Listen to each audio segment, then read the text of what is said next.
kid in my class offered me $50 to be at his birthday party. At 6 p.m., everyone started running for their lives. Jordan from my English class slipped me the cash in the hallway. Come to my birthday party Saturday, but you have to leave by 6:15. My dad gets home from the casino at 6:30. His voice cracked. If he finds anyone in the house, he'll kill me. I needed the money. Saturday at 4 p.m., I knocked on their door. Jordan answered, already shaking. His mom appeared behind him, skeletal thin, a silk scarf hiding her baldness. She hugged me with arms like bird bones. I felt the bruises on her wrists through her sleeves. The living room had 15 teenagers sitting rigid like we were in detention. When Jordan's mom went to the kitchen, a girl whispered, $50? Everyone nodded. We were all hired from different schools. I went to the bathroom and noticed the house was completely empty, except the party room. No furniture anywhere. Every penny was going to her treatment. Jordan kept checking his phone. 4:30, 5 o'clock, 5:15. Each time his hands shook harder. His mom brought out a cake, tears streaming. I haven't seen Jordan with friends in 3 years. Not since Tom got promoted. She touched her bruised wrist. He gives Jordan $300 each week to bet his lucky numbers at the casino while he works. Jordan went white. His mom noticed. Jordan, you didn't touch the casino money? We all understood. Jordan had stolen his father's gambling money to hire us. 5:45. Jordan was cleaning obsessively. Maybe if it's perfect, he won't. He couldn't finish. 6 o'clock. Jordan's phone buzzed. He read it, and his legs buckled. He's leaving early. His mom collapsed into a chair. One happy day isn't worth what he'll do. Everyone out. NOW. Jordan was shoving us toward the back door. 6:10.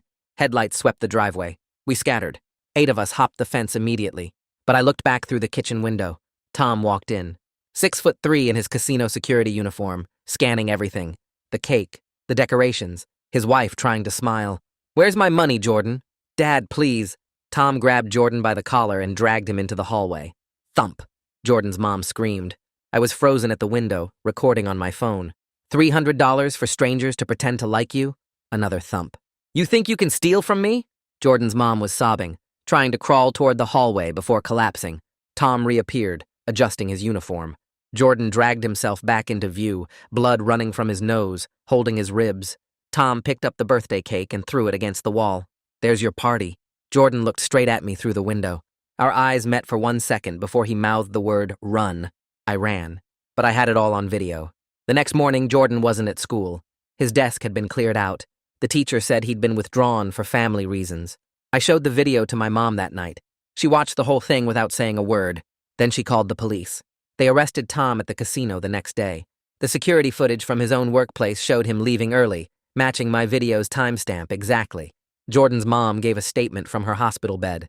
She'd been too scared to report anything for years, but seeing her son's blood on camera broke something loose. Jordan was placed with his aunt 3 towns over.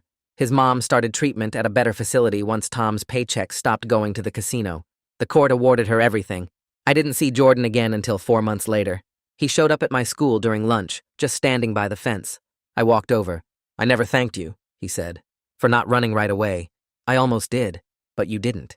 He looked different, still thin, but not shaking anymore. Mom's in remission. The doctors say she's responding well. That's good. He pulled out his wallet and handed me $50. I can't take that. It's not payment this time. He almost smiled. It's an invitation. My aunt's throwing me a real party next weekend. No time limit, no running. I took the money and handed it back to him. Keep it.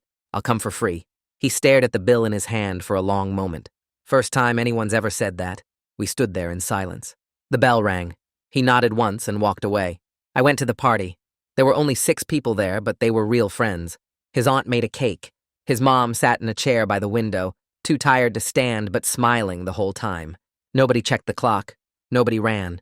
At 6:30, Jordan looked at the door out of habit. Then he laughed, quiet and surprised, like he'd just remembered his father wasn't coming. That sound was worth more than $50. I couldn't sleep that night. Every time I closed my eyes, I saw Jordan's face through that window, blood running from his nose, mouthing the word, run. The video sat on my phone like a weight. At 3 a.m., I gave up trying to sleep and watched it again in the dark of my bedroom. Tom's uniform, the timestamp showing 6:17 p.m., Jordan's blood on the carpet, his mother collapsing. Every detail was sharp and clear. This wasn't just some shaky phone footage. It was evidence that could actually help them. I watched it 3 more times, making sure the audio caught Tom's voice, The sound of him hitting Jordan, his mother screaming. It was all there. Everything the police would need to see what really happened in that house. The next day, I walked around like a zombie. My mom noticed me at breakfast, staring at my cereal without eating. She asked if I was feeling sick. I said I was fine, but I kept checking my phone, looking at that video, wondering what I was supposed to do with it. After school, I paced my room for 2 hours. My mom knocked on my door around 6. She told me to come downstairs. We needed to talk. I grabbed my phone and followed her to the kitchen. She sat across from me at the table, hands folded, waiting. I didn't say anything. I just pulled up the video and slid my phone across to her. She pressed play. I watched her face while she watched the screen. Her jaw got tighter with each second. Her hands gripped the edge of the table. When Tom dragged Jordan into the hallway, she flinched. When Jordan's mother screamed, she closed her eyes for just a moment before forcing them open again. The video ended.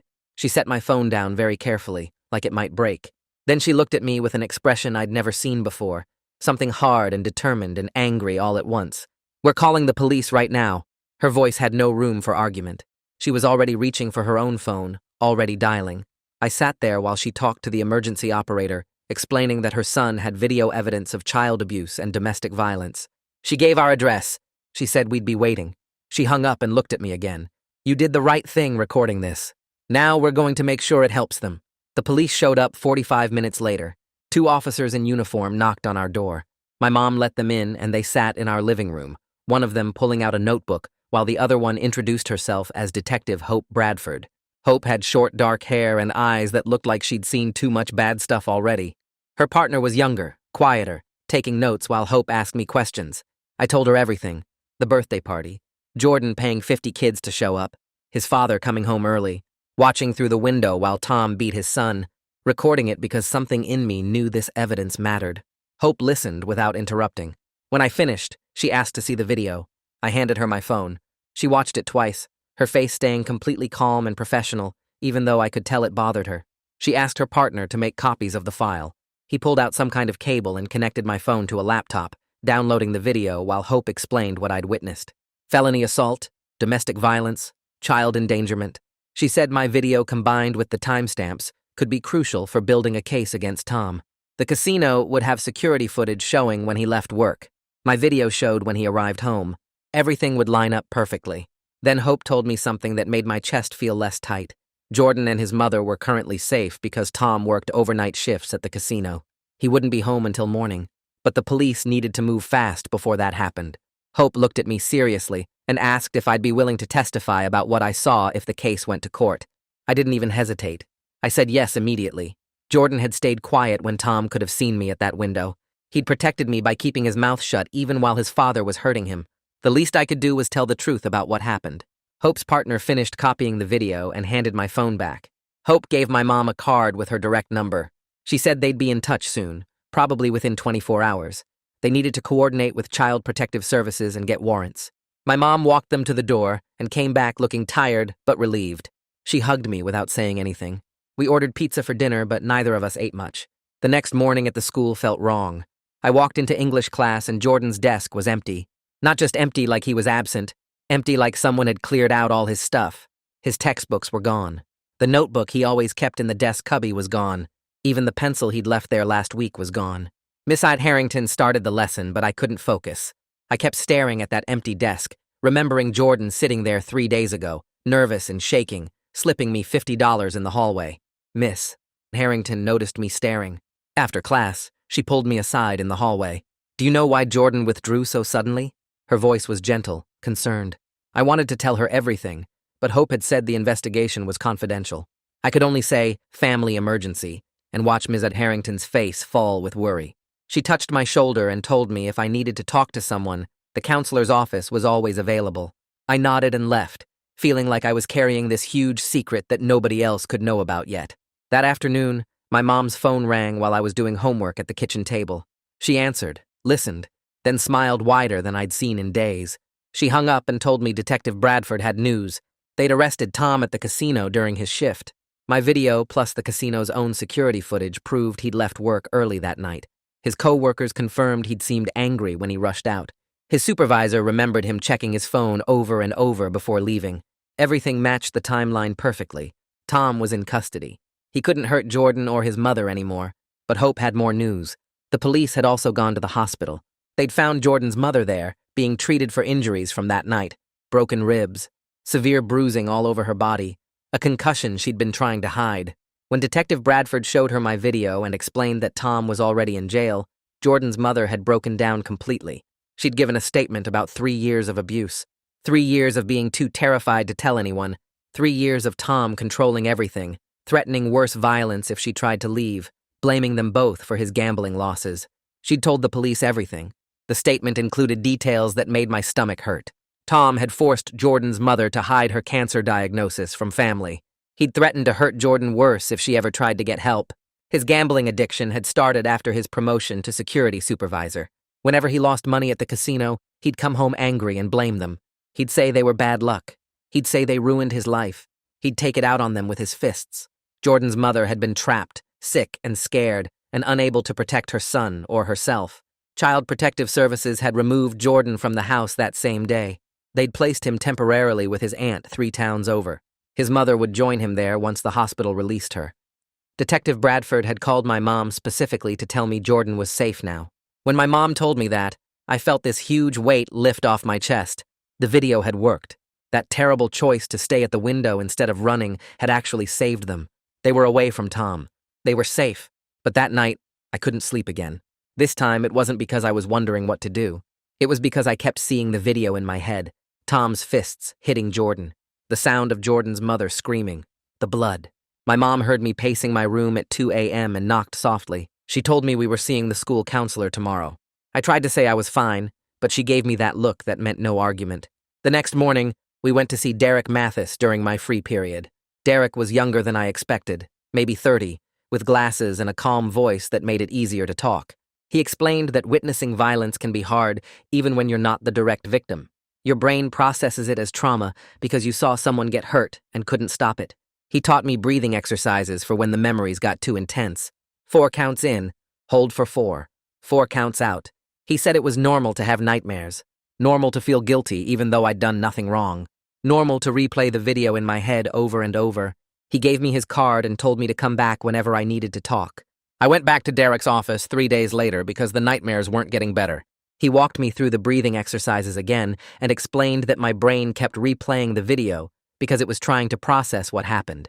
He said it was normal for witnesses to feel stuck in the moment they saw violence occur.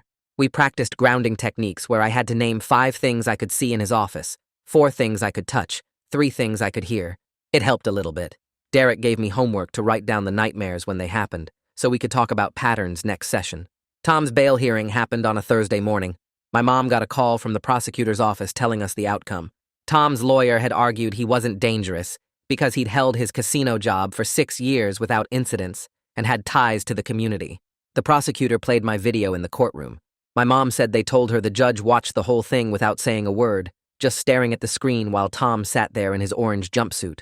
When the video ended, the judge denied bail immediately. He said any man who could beat his own son that badly while the mother lay injured on the floor posed a clear danger to his family. Tom would stay in county jail until trial. My mom squeezed my hand when she told me that part. She said the video made it impossible for them to pretend Tom was just a regular guy who made a mistake.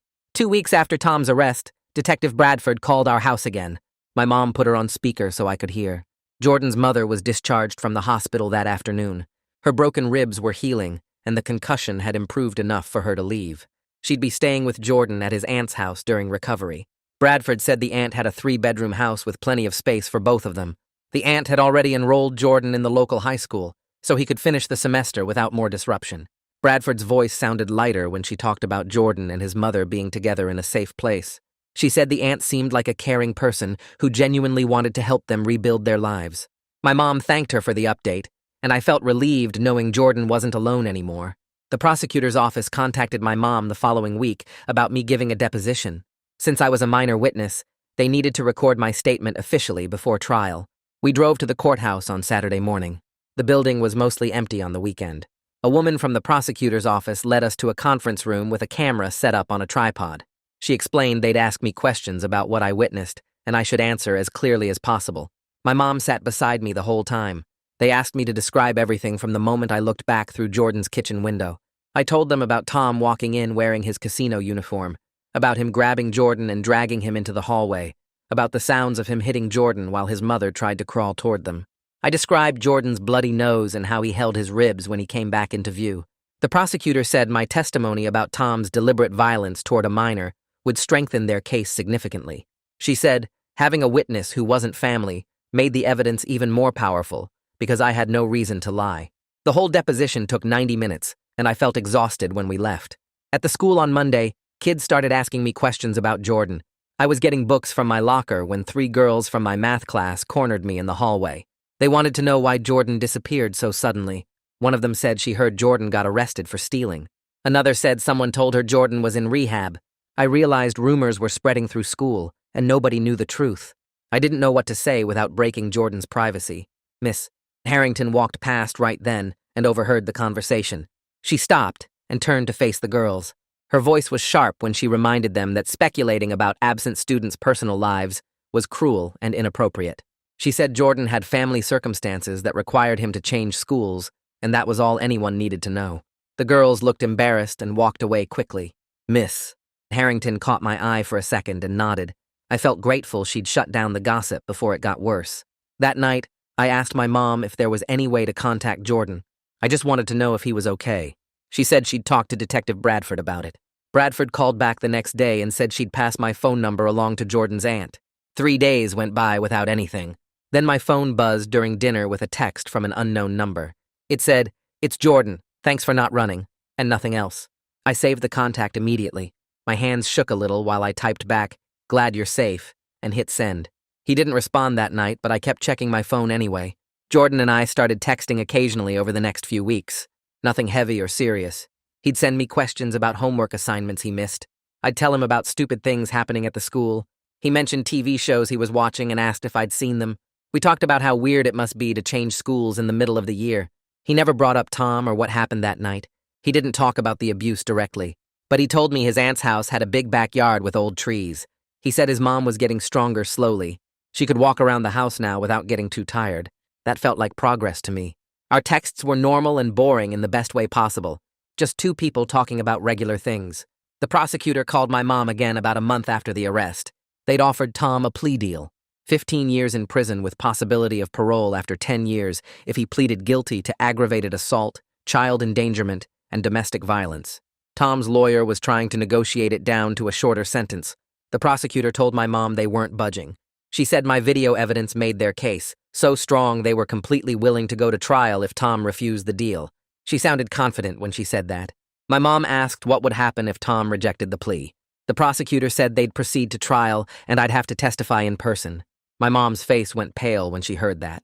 Tom rejected the plea deal 2 weeks later. Detective Bradford called to tell us. Tom was demanding a trial. Apparently he thought he could claim self-defense, or that Jordan provoked him somehow. Bradford said this despite the clear video evidence showing him beating his son while his wife lay injured on the floor. Bradford's voice was frustrated when she explained this to my mom. She warned us that this decision meant I'd definitely have to testify in person at trial. We'd need to start preparing for that reality. My mom scheduled another appointment with Derek to help me get ready for testifying. I felt scared about facing Tom in a courtroom, but I knew I had to do it. Jordan texted me good news in early March. His mother had started chemotherapy again at a better cancer center near his aunt's house. The oncologist was optimistic about her treatment. She was finally getting consistent care without the stress and fear of living with Tom. Jordan said she'd gained 7 pounds since leaving the hospital. Her bruises were almost completely healed now. Reading those texts made me genuinely happy for them both. I could picture Jordan's mother actually recovering instead of just surviving. I texted back that I was glad she was doing better. Jordan sent back a smiley face emoji. It was the first time I'd seen him use any emoji in our conversations. Derek started helping me practice for trial testimony in our counseling sessions. He'd do mock question and answer sessions where he pretended to be the defense attorney trying to rattle me. He taught me to stick to facts when answering questions. Pause before responding to think about my answer. Never guess or speculate about things I didn't directly witness. He reminded me over and over that telling the truth was the most powerful thing I could do for Jordan's family. We practiced for 3 sessions. Derek would ask aggressive questions like, "Are you sure you saw that?" Or, "Couldn't you be mistaken about what happened?" And I'd practice staying calm and repeating what I knew I saw. By the 3rd session, I felt more prepared, but still nervous about the real thing. The prosecutor called my mom in late April. The trial date was set for the first week of June. 5 weeks away. My stomach twisted when Mom told me. I'd been expecting this call for months, but hearing the actual date made it real. I was going to have to walk into a courtroom and look at Tom while describing what he did to his family. That night, I couldn't sleep. I kept picturing Tom's face in the courtroom, imagining him staring at me while I testified. Jordan texted me the next morning before school. His message was short, but I read it 3 times. He wasn't coming to the trial. His therapist and the prosecutor both agreed it would be too hard for him. His mother planned to testify, though. She wanted to tell the jury about everything Tom had done over the years. I texted back that I understood. Part of me was relieved Jordan wouldn't have to sit through that, but part of me wished he'd be there so I wouldn't feel so alone. Derek helped me practice more during our next session. He threw harder questions at me this time, trying to prepare me for whatever the defense attorney might ask. By the end of the session, my hands were shaking, but I felt slightly more ready. My mom went to the school office the week before trial. She needed to arrange for me to miss 2 days of classes. Miss Harrington found out somehow and pulled me aside after English class. She closed the classroom door and looked at me with this serious expression. She told me what I was doing was incredibly brave. Then she shared something personal. Her sister had been in an abusive marriage years ago. Witnesses like me made the difference between victims staying trapped or getting free. Miss Harrington's voice got quiet when she said that. She touched my shoulder once and told me to stay strong. I nodded because I couldn't speak without my voice cracking. Walking out of that classroom, I felt like someone actually understood what this testimony meant, not just for Jordan's family, but for other people stuck in situations like that. Jordan called me on Saturday. Not a text, an actual phone call. My phone rang and his name popped up, and I stared at it for 3 rings before answering. We talked for almost an hour. He didn't mention the trial at all. Instead, he told me about his new school, how different it was from our old one. He described his aunt's cooking, these big family dinners every night where everyone sat around the table talking. He said his mother laughs now when they watch movies together. Real laughs, not the scared, quiet ones from before. Jordan's voice sounded completely different through the phone. Calmer, lighter somehow. Like he was finally allowed to just be a regular teenager instead of someone constantly bracing for the next hit. He talked about joining the school's music club and learning guitar from the neighbor. Normal teenage stuff. When we hung up, I sat there holding my phone, realizing how much he'd changed in just a few months. The courthouse hallway had hard plastic chairs bolted to the floor. My mom and I got there early on the first day of trial. We sat near the courtroom doors waiting for them to call me as a witness. The hallway smelled like floor cleaner and old coffee. Other people walked past carrying folders and briefcases. At 9:30, Tom's parents arrived. I recognized them from photos Jordan had shown me once. They looked angry. His father wore a suit that didn't fit right, and his mother had her mouth set in this tight line. They saw me sitting there and both of them stared. Not just looked, stared. Like I was the one who'd done something wrong instead of their son who beat his family. Tom's father took a step toward us. My mom stood up immediately and moved between us. She didn't say anything, but her body language was clear. Detective Bradford appeared from somewhere and walked straight over to Tom's parents. She spoke quietly to them and then led them down the hall to a different waiting area. My mom sat back down next to me and took my hand. We waited another hour before someone finally called my name. The courtroom was bigger than I expected. Wood panels on the walls and rows of benches like church pews. Tom sat at the defense table wearing a dark suit and tie. He looked nothing like the man in the casino uniform from my video. Nothing like the violent person who'd beaten his son. He looked like someone's dad going to a business meeting. That scared me more than if he'd looked angry. The prosecutor was a woman in her 40s with glasses and a calm voice. She asked me to describe what I witnessed that night at Jordan's house. I looked at the jury instead of at Tom. 12 people sitting in 2 rows, all watching me. I told them everything. How I'd stayed at the window. How Tom dragged Jordan into the hallway. The sounds of him hitting his son. Jordan's mother trying to crawl toward them before collapsing. My voice stayed steady the whole time. I'd practiced enough with Derek that the words came out clear and factual. When I finished, the prosecutor thanked me and sat down. The defense attorney stood up. He was younger than the prosecutor, maybe early 30s, with slicked back hair. He asked if I was certain about what I saw through the window, suggested maybe the angle was misleading or I'd misunderstood what was happening. I stayed calm. Derek had prepared me for exactly this. I explained that I watched Tom grab Jordan by the collar and drag him out of sight, that I heard the impacts clearly, that I saw Jordan come back into view with blood running from his nose. The defense attorney tried a few more questions, but I kept my answers simple and factual. Then the prosecutor asked to play my video for the jury. The bailiff wheeled in a TV on a cart. the courtroom went completely silent. My video played on that screen. Tom's voice coming through the speakers demanding to know where his money was. The sound of him hitting Jordan. Jordan's mother screaming. Several jurors shifted in their seats. One woman in the front row wiped tears from her eyes with a tissue. The defense attorney objected twice during the video, but the judge overruled him both times. When the video ended, the courtroom stayed silent for a long moment. The prosecutor had no more questions. The defense attorney said he was done too. The judge told me I could step down. Jordan's mother testified the next morning. I was allowed to stay in the courtroom since I'd already given my testimony. She walked to the witness stand slowly, still thin but stronger looking than in my video. The prosecutor asked her to describe her marriage to Tom. Jordan's mother's voice was quiet at first, but got steadier as she talked. She described 3 years of escalating abuse, specific incidents with dates and details, how Tom started getting violent after his promotion at the casino, how he blamed her and Jordan whenever he lost money gambling. She showed the jury photographs on poster boards, pictures of bruises on her arms and ribs, a black eye from 2 years ago, marks on her neck from when Tom choked her. She explained how Tom isolated her from her family, how he controlled all their money so she couldn't leave, how he threatened to hurt Jordan worse if she tried to report anything. The jury listened without moving. Some of them looked sick. Jordan's mother talked for almost 2 hours, answering every question the prosecutor asked. The defense attorney stood up for cross-examination. He suggested that Jordan's mother might be confused because of her cancer medications, that maybe her memory wasn't reliable.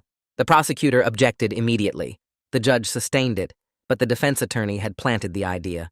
Then the prosecutor called a new witness, Jordan's mother's oncologist. Requested Reds is on Spotify now. Check out link in the description or comments.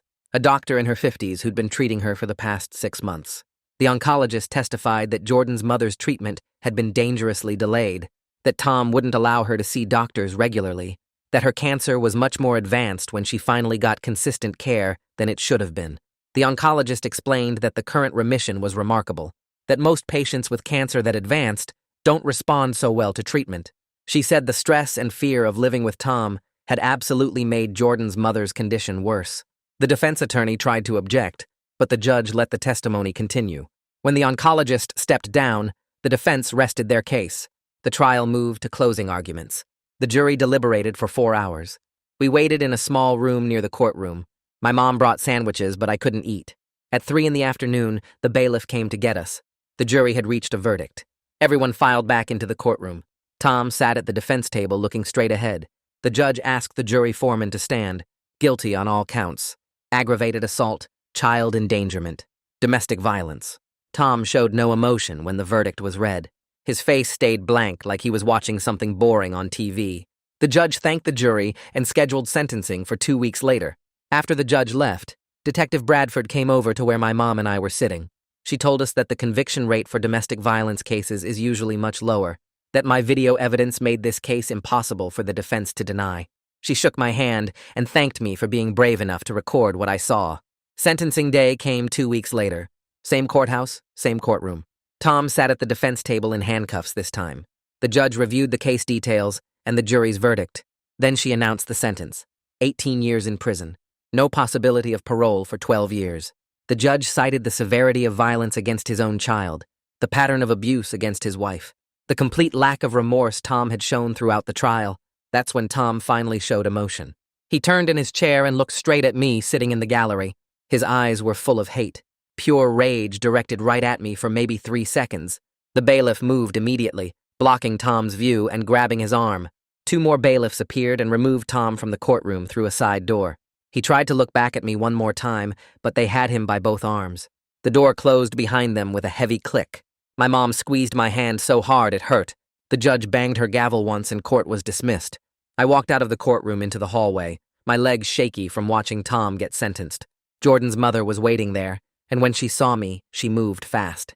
She wrapped her arms around me and squeezed so tight I couldn't breathe properly. Her voice kept repeating the same words right next to my ear. You saved our lives. You saved our lives. You saved our lives. She said it maybe 10 times before she let go enough for me to step back.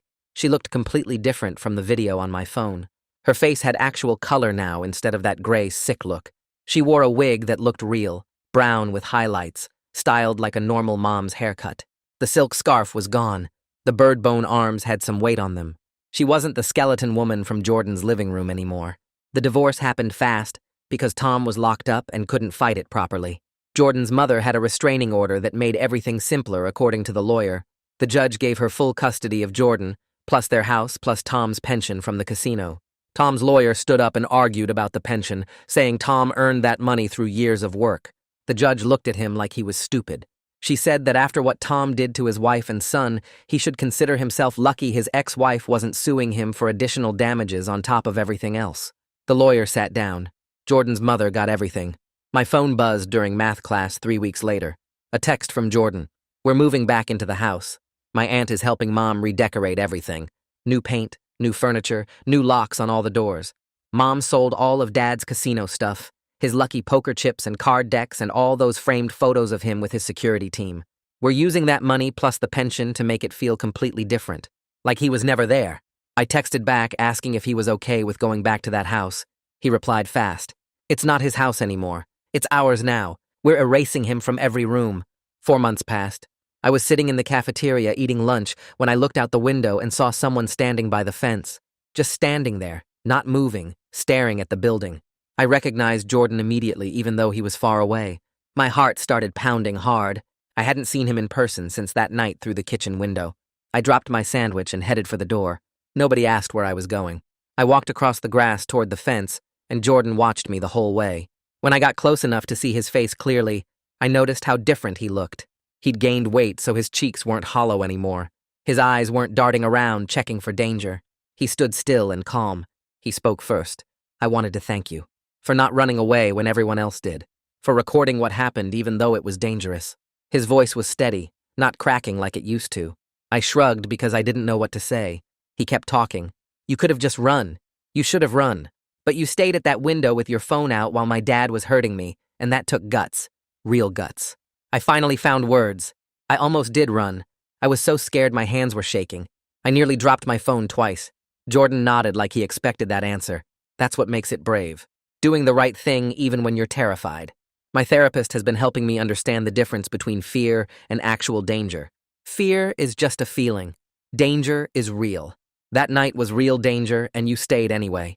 He reached into his back pocket and pulled out his wallet.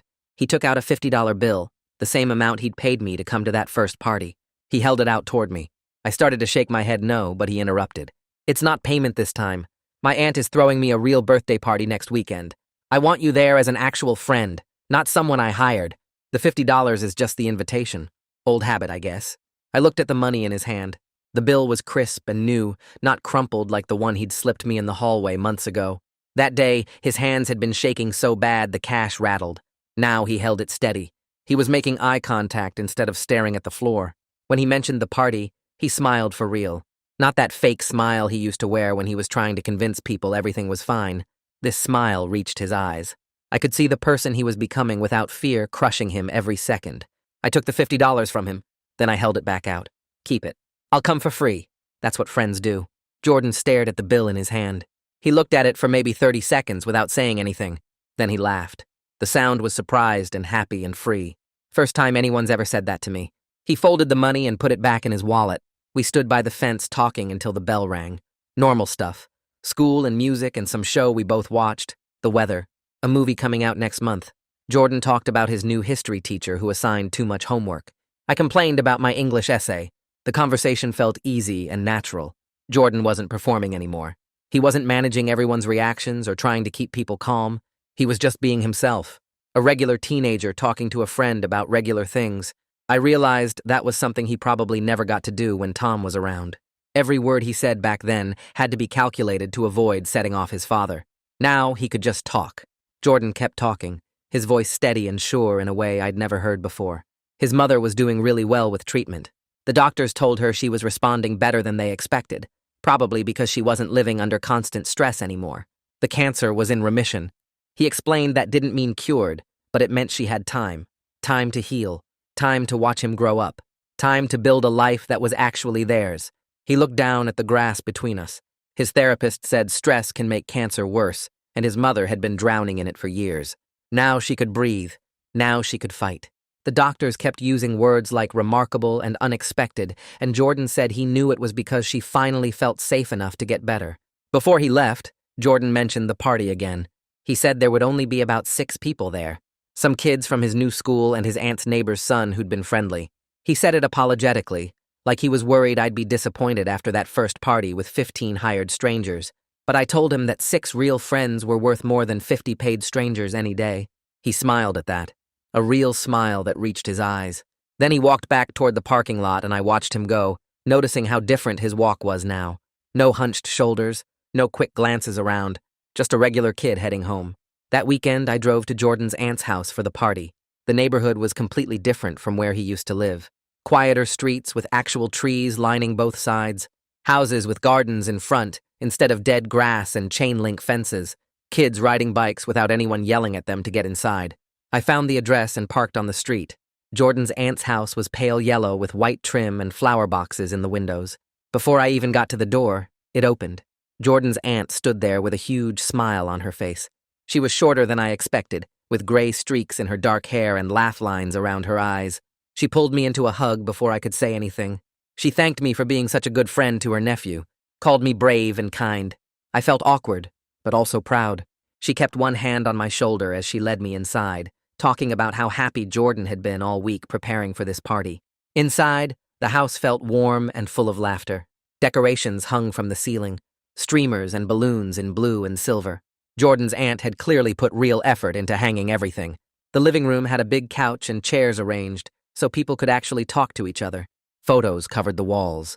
Jordan at different ages, his aunt with people I didn't recognize, a family that looked happy and safe. Jordan saw me and came over immediately. He introduced me to the other guests one by one. 2 girls from his English class who were debating something about a book they'd read. A guy from his soccer team who was tall and kept making jokes. Samuel from next door who was teaching Jordan guitar and had brought his acoustic to show everyone.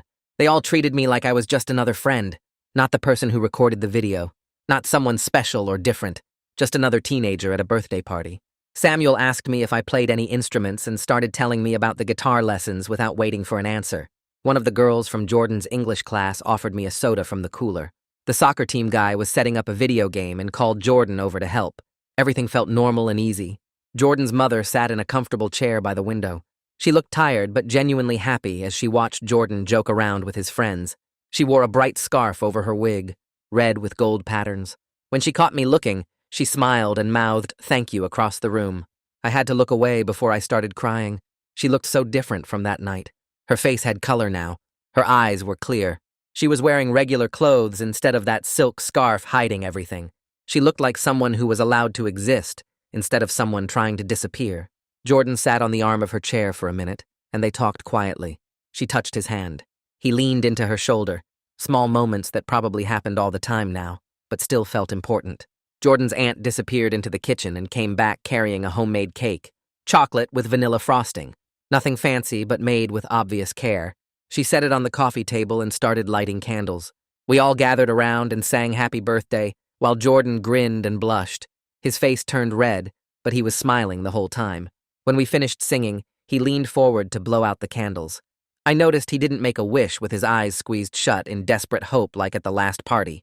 He just blew them out casually, like any normal teenager celebrating with friends, like someone who didn't need to wish for safety anymore because he already had it. His aunt cut the cake into pieces and passed them around on paper plates. The frosting was sweet, and the cake was moist. Real homemade cake that someone had spent time making because they cared. We ate cake and played video games and talked about music and movies. Nobody mentioned Tom or the trial or anything heavy. The soccer team guy told a story about their coach making them run extra laps. One of the girls complained about her math teacher. Samuel played a song on his guitar that he was learning. Jordan argued with the soccer guy about which character was best in the video game. Regular teenage conversations about regular things. I watched Jordan relax more with each hour. His shoulders dropped. His laugh got louder. He sprawled on the couch instead of sitting rigid, like he was slowly believing that this safety was real and permanent, that nobody was going to burst through the door, that he was allowed to just be himself and have fun. Around 6 o'clock, I noticed Jordan glance at the door out of pure habit. His whole body tensed for just a second. His hands gripped the video game controller tighter.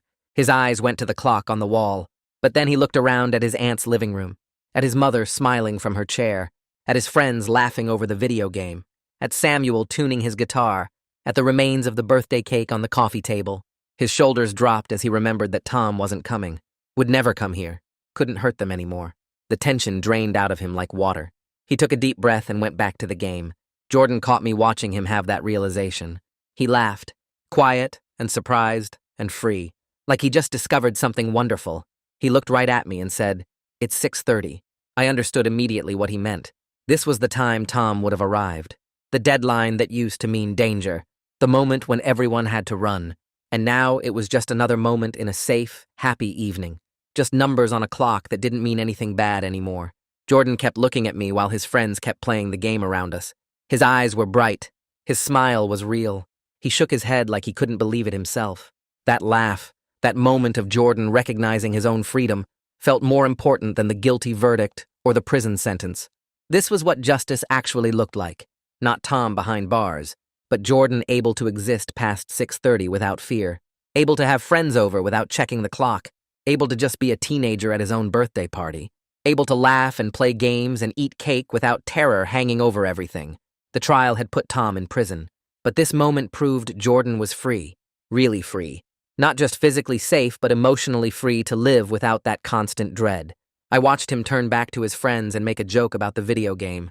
Watched him be normal. That was the real victory. The party rolled past 7 o'clock without anyone checking phones or glancing at doors. Jordan started doing impressions of teachers from his new school, and his voice got louder with each one. He acted out the math teacher's weird hand gestures and the gym coach's obsession with dodgeball. His friends laughed and added their own stories about the same teachers. The soccer guy mimicked how the coach yelled during practice. One of the girls did a perfect impression of the librarian shushing people. Jordan bounced between impressions, getting sillier each time, making exaggerated faces and dramatic gestures. He pretended to be the principal doing morning announcements, then switched to the cafeteria lady who always gave extra fries. His whole body relaxed into the performance, shoulders loose, hands waving around. Nobody here knew what a big deal this was. They just saw Jordan being funny and weird like any other teenager at a party. But I watched him transform into someone who could be goofy without fear, and it hit different, knowing where he came from. 8 o'clock passed while we played video games on the couch. Jordan sprawled across the cushions instead of sitting rigid, his legs stretched out, controller in one hand while he ate cake with the other. He trash-talked the soccer guy about losing the race in the game and made jokes about the characters' stupid outfits. The room filled with normal teenage chaos, controllers clicking, people shouting at the screen, someone spilling soda and laughing about it. Jordan fit right into the mess of it all. Just another kid having fun at his own birthday party. Around 8:30, I noticed Jordan's mother had fallen asleep in her chair by the window. Her head tilted to one side, mouth slightly open, hands folded in her lap. The scarf around her head had shifted a little, but her face looked peaceful. No tension in her jaw or forehead, just exhausted from the excitement of watching her son be happy for hours. Jordan's aunt walked over quietly and pulled a soft blanket from the closet. She draped it over Jordan's mother without making any noise, tucking it gently around her shoulders. Jordan saw this happen from across the room. He stopped mid-sentence during his turn in the game and just stared at his sleeping mother for a long moment. His face went soft in a way I'd never seen before, tender and protective and sad and grateful all mixed together. He watched his aunt adjust the blanket one more time, making sure his mother was comfortable. Then he turned back to the game quickly, but I caught the way he blinked hard a few times. I looked away and focused on the TV screen, giving him space for whatever he was feeling. Some moments aren't meant to be witnessed too closely. Parents started showing up around 9 o'clock to collect their kids. Car headlights swept across the front windows as vehicles pulled into the driveway. Jordan's aunt answered the door each time, thanking the parents for letting their kids come. The soccer guy's dad came in and shook Jordan's hand, saying it was a great party. One of the girls' moms hugged Jordan's aunt and said her daughter had been talking about this party all week. Everyone exchanged phone numbers, typing them into their phones while standing in the entryway. The soccer guy told Jordan about practice next Tuesday and said he should come try out. One girl mentioned a group chat they had for homework help and asked if Jordan wanted to be added. Samuel from next door packed up his guitar and told Jordan about a recital happening next month at the community center. He said they needed more performers and Jordan should sign up to play something. Jordan said yes, without hesitating, without that careful pause he used to have before committing to anything. He just nodded and said, "That sounds cool, count me in." Samuel grinned and said he'd text Jordan the details tomorrow.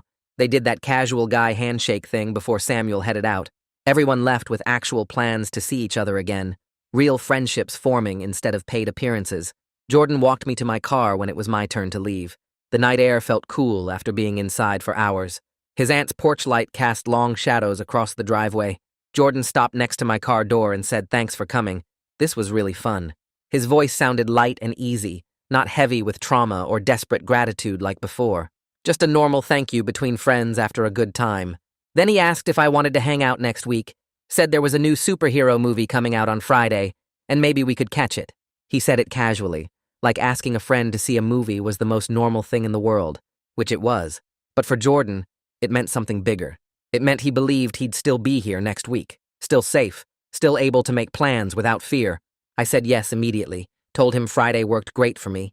We pulled out our phones and looked up movie times right there in the driveway, picked the 7 o'clock showing and agreed to meet at the theater. Made actual specific plans with times and details, the way friends do. Jordan put the date in his phone calendar and showed me the screen to confirm. It felt completely normal and unremarkable, which made it remarkable for him. I got in my car and started the engine. Jordan stepped back onto the curb and waved as I backed out of the driveway. Through my rearview mirror, I watched him standing there under the porch light, one hand raised in a casual goodbye. He looked like any regular 17-year-old kid saying bye to a friend after a party. Not someone who used to check the clock every 5 minutes in terror. Not someone whose father dragged him down hallways and beat him bloody. Just a teenager in jeans and a hoodie, waving goodbye, probably thinking about the leftover cake in the kitchen. I drove away slowly, checking the mirror one more time. Jordan turned and walked back toward his aunt's house, hands in his pockets, shoulders relaxed. The porch light went off behind him as he went inside. That image stayed with me the whole drive home. Jordan walking into a safe house without looking over his shoulder. Jordan existing in a space where 6:30 didn't mean anything bad anymore. The next few weeks turned us into actual friends instead of people connected by trauma. Jordan texted me about stupid stuff like homework problems and funny videos he found online. I sent him memes about our English teacher and complained about my math test. We met up for coffee twice, just sitting in a booth at the diner near school, talking about music and arguing about which streaming shows were worth watching. Jordan told me bits about his therapy sessions sometimes, mentioned that his counselor was helping him work through stuff. He talked about his mother's treatment schedule and how tired the chemo made her, but how the doctors seemed hopeful. Mostly, though, we just talked about normal teenage things. He showed me photos of his aunt's cat doing dumb stuff. I told him about the drama in my friend group at the school. We shared homework answers and complained about early morning classes.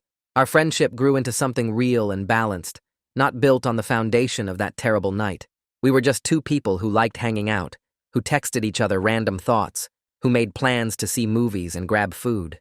The trauma that connected us first faded into background context instead of the main thing between us. Jordan started doing better in the school without constant fear eating at his brain. His texts mentioned getting a B+ on a history test and joining the soccer team at his new school. He sent me photos from games, action shots of him running down the field, blurry pictures of the scoreboard when they won. He complained about morning practices starting at 6 a.m. and how the coach made them run extra laps when someone messed up a drill. I complained right back about my own school problems, about the group project where nobody else did their part, about my biology teacher who assigned too much homework. Our conversations balanced out into normal friendship stuff. Not me supporting him through recovery, not him being grateful I saved his life. Just two people sharing the regular annoying parts of being teenagers. He texted me about college applications he was starting to think about. I sent him photos of my dog doing stupid tricks. We argued about which video game was better and made plans to play online together. The friendship became real because it wasn't about what happened anymore. It was about who we were now, two people who genuinely liked each other and wanted to stay friends. 2 months after the party, Jordan sent me a photo that made me stop scrolling through my phone. His mother standing next to a bell at the cancer center, her hand on the rope, the biggest smile on her face. Jordan's aunt stood beside her with her arm around her shoulders, both of them crying happy tears. The caption just said she finished chemo, and the scans look good. I stared at that photo for a long time, zoomed in on their faces, the joy and relief so clear in their expressions. Jordan's mother looked stronger than in any previous picture. Her face fuller, color in her cheeks, real hope in her eyes. I saved that photo to my phone immediately, filed it in a folder I'd never delete. That image represented everything working out the way it should. All the pain and fear and violence leading to this moment of genuine happiness and health. The bell represented an ending to treatment and a beginning to recovery. Jordan's mother got to ring it because she survived, because she got away from someone who was killing her slowly, because a teenager with a shaky phone recorded evidence through a kitchen window. I texted back a bunch of celebration emojis and told Jordan I was so happy for them. He replied with a simple thanks, followed by, "She's talking about going back to work soon, taking online classes, getting her life back." Those words mattered more than any verdict or sentence. She's getting her life back. Jordan told me his mother enrolled in online accounting classes because she wanted to work again. She had energy now without the constant stress and fear draining her. She was determined to build financial independence, so she never had to rely on anyone else for survival. Jordan said she studied at the kitchen table every morning, taking notes and watching lecture videos, completely focused on creating her own path forward. The house was fully theirs now after the divorce settlement, transformed into a space that felt safe. Jordan sent me photos of the redecorated rooms, bright yellow paint in the kitchen, new furniture in the living room that didn't match anything from before, plants growing on the windowsills, actual green living things that needed care and attention, photos of Jordan and his mother hanging on every wall, both of them smiling in each picture. The house looked completely different from my glimpses through that window on the terrible night. No more empty rooms with missing furniture. No more spaces that screamed poverty and desperation. Just a normal home where people lived without fear, where a mother studied for her future, and a son played video games without checking the clock. 6 months after I recorded that video, Jordan invited me to a small dinner at his house.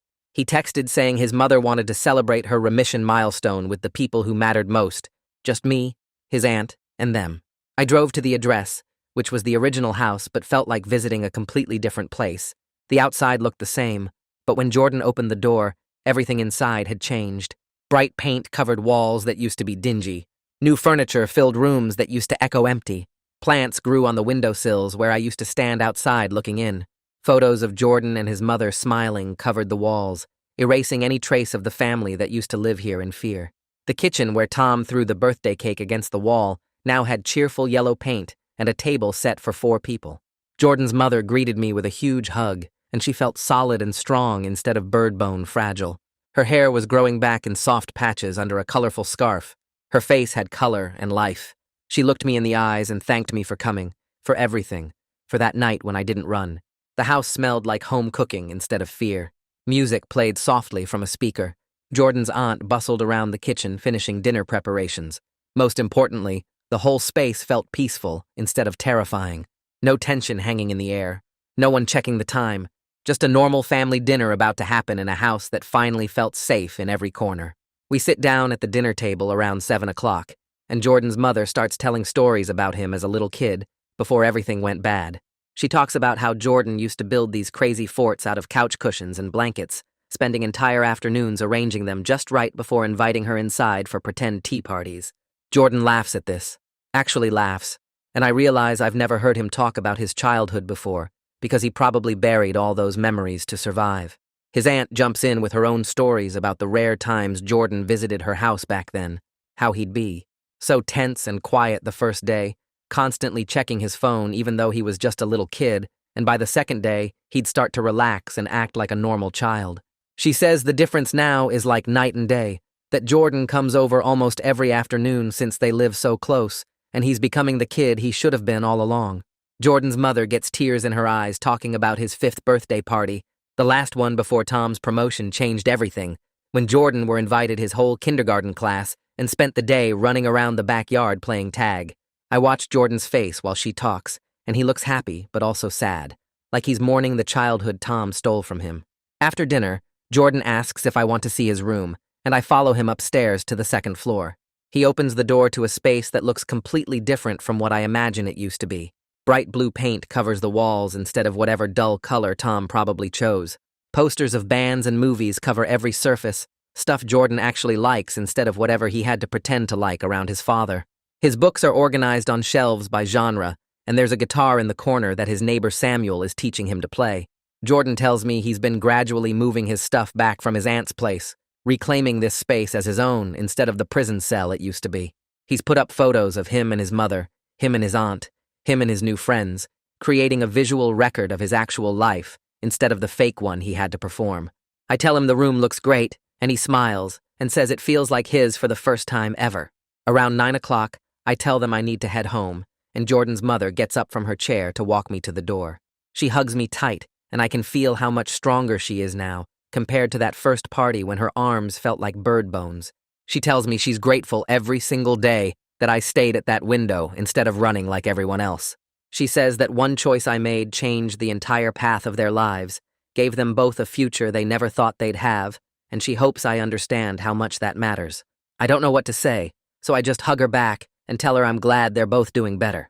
Driving home, I think about how different Jordan's face looks now compared to that terrible night.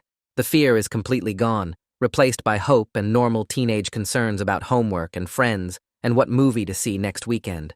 Jordan mentioned he's thinking about college, maybe studying music or education, building a life based on what he actually wants instead of what he needs to survive. He's making real friendships that aren't based on payment or desperation, connections with people who like him for who he actually is. That sound of his surprised laughter at 6:30 plays in my mind, that moment when he realized his father wasn't coming and never would again. I know that moment was worth every second of fear I felt standing at that window with my phone shaking in my hands. Sometimes doing the right thing when you're scared creates effects that save lives, and watching Jordan and his mother build their new life proves that courage, even shaky, uncertain courage, can change everything. That's my read on it. I already know some of you are shaking your head right now. Tell me why in the comments. I want to see every angle.